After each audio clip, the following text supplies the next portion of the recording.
ये खुशकिस्मत बहू। परीक्षा देने के बाद मैं गांव में था। इस समय मेरी शादी हो गई। मैं बहुत डर गया था क्योंकि मुझे नहीं पता था कि क्या करना है। मेरी मैरिज तय होने के समय से ही मोबाइल पर बात होने लगी थी मेरी उनसे। मुझे ये बहुत अच्छे लगने लगे थे। जब मैं पहली बार इस घर में आई थी तो बहुत अजीब सा था सब। मेरे घर में सब कितना खुल मिल कर रहते। कभी कभी तो हम मजाक मजाक में किसी एक को चिढ़ाने के लिए उसकी थाली में रखे खाने को खा जाते। लेकिन यहाँ सभी डाइनिंग पर भोजन कर रहे हैं। सब अलग अलग खा रहे हैं। मुझे सासू माँ से डर लगता था, जाने कब टोक दें। मैं कभी भी सुबह सुबह उठने की आदी नहीं थी, पर यहाँ नियम से जल्दी उठ जाती।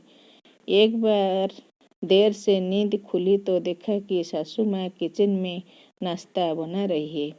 मेरे प्राण ही सूख गए कि आज तो ये बुढ़िया मेरी जान ले लेगी। पर कुछ कहा नहीं सासू माँ ने।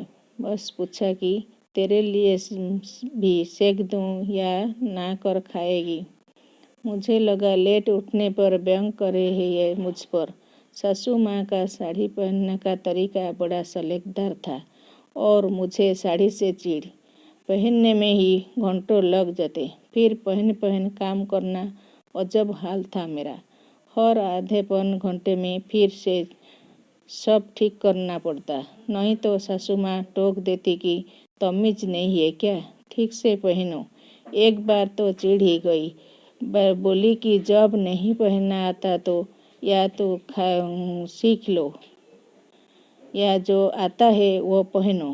कार्टून क्यों बन जाती हो। बहुत रोना आया था मुझे। एक तो इतनी मेहनत करो और ऊपर से सुनो ही। मैंने भी ठान लिया कि अब साड़ी जाए चूल्हे में। मैं एक पोशाक पहनूंगी। मेरी सास ने मुझे खाना बनाना सिखाया, घर का काम सिखाया।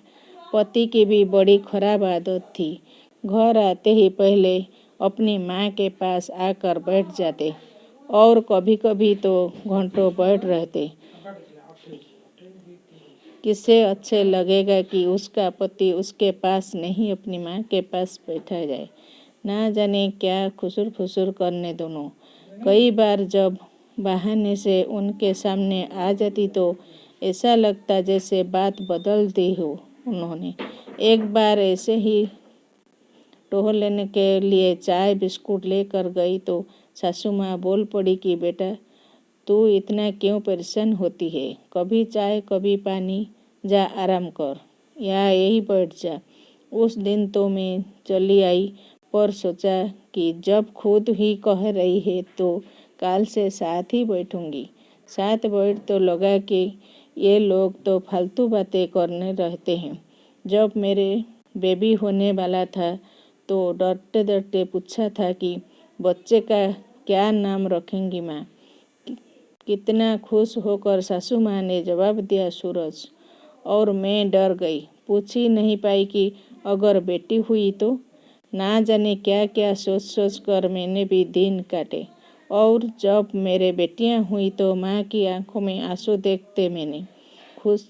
खुशी के थे या दुख के पता नहीं, पर महीनों तक उसकी मालिश से लेकर कच्ची पुट्टी तक सब काम इतने जतन से करते देखा तो आज इतने सालों बाद मैं सोचती हूँ कि मैं खुद अपनी सासों में माँ को खोजती थी तो क्या मैं खुद बहू की जगह बेटी बन पाई थी। पता नहीं क्यों हम बहुएं अपनी सास में माँ को खोजती है। अगर सास मेरी सासू माँ जैसी होती है तो ईश्वर से प्रार्थना है कि मेरी अपनी माँ अपनी बहू के लिए मेरी सासू माँ जैसे बने।